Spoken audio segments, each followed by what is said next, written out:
Vejo vários falando de tráfico negreiro, mas não contam a verdade, de que os próprios vendiam seu povo. Daí surgiu a escravidão, onde o mais forte engole o mais fraco.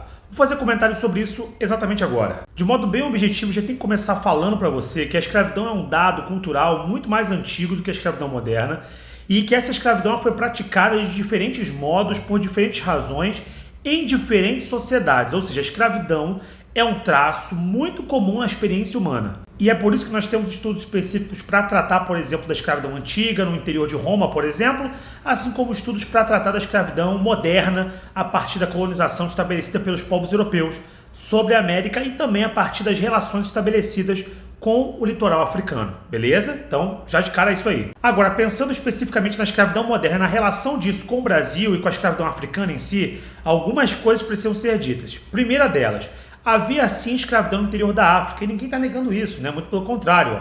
Tem até um livro muito bacana que vocês podem ler sobre isso, chamado A Escravidão na África, uma história de suas transformações, do professor Paul Lovejoy. Então, é uma sugestão de leitura bem interessante para pensar como é que a escravidão era praticada e reproduzida no interior do ambiente africano. Legal? Além disso, quando a gente fala de venda de escravos, a gente precisa lembrar que aqueles indivíduos que se traficavam não se viam como parte de um grupo homogêneo. Tem que pensar isso. Ah, tem um africano vendendo outro. Gente, esse é o nosso olhar externo aos eventos. Mas no interior da África, as pessoas se veem de modo diverso.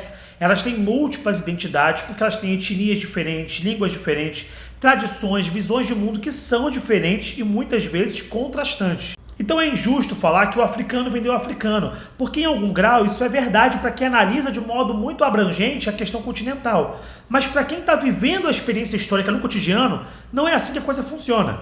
Senão poderia muito bem falar que você que briga com seu vizinho ou com a sua vizinha está errado porque está brigando com outro brasileiro. Mas essa não é a única identidade que forja vocês, né? Além de brasileiros, vocês têm identidades políticas diferentes, percepções de mundo diferentes e às vezes até times de futebol diferentes. E isso faz com que vocês entrem em conflito, não é verdade? Então, só porque alguém nasceu no mesmo espaço não quer dizer que essas pessoas vão ter vínculos amistosos e positivos.